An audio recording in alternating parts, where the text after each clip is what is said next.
let's take a look at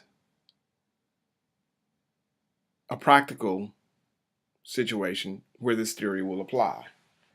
So I'm going to go over here to my experiments. You're going to notice that I have a mini launcher right here. It's that square piece that I would have described in the theory. I have this light here so we can actually see it.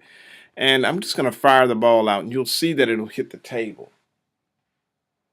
So if I just play this a little bit, and I'll just pause it.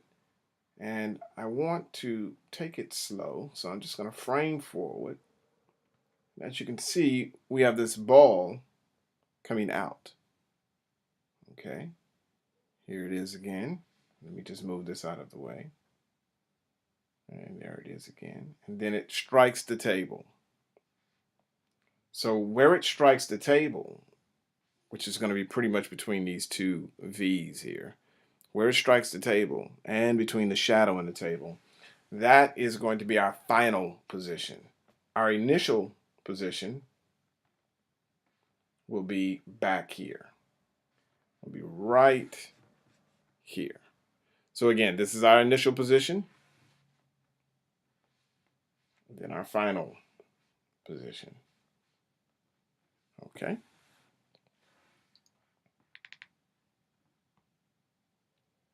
So if we come back here, we are going to analyze or make some assumptions about these equations. And the first one we want to look at is equation number 4. So equation number 4 again is written as the displacement is equal to the product of the initial velocity, cosine of the angle, and time, plus the product of 1/2 the acceleration in the x direction and time squared.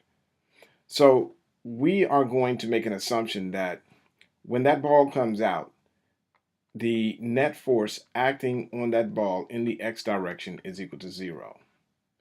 Therefore, the acceleration in the x direction is going to be 0, which implies that this equation at the top can now just be written as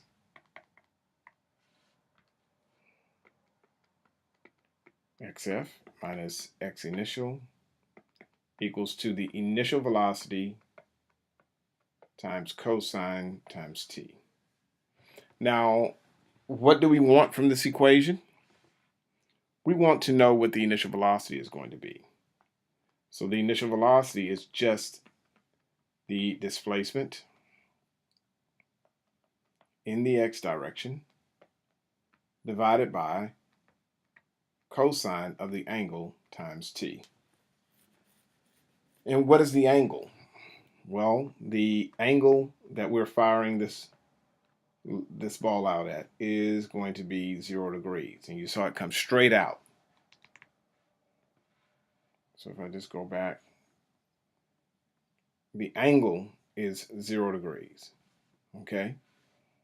Even though it's starting to dip down, we're looking at where it begins. So this implies that cosine is really not going to imply that cosine is doing anything. It's just, therefore, cosine of 0 degrees is 1. So we can write the initial velocity like so. It's just going to be the displacement over the time. All right, looks very familiar. I know. Let me pull this over.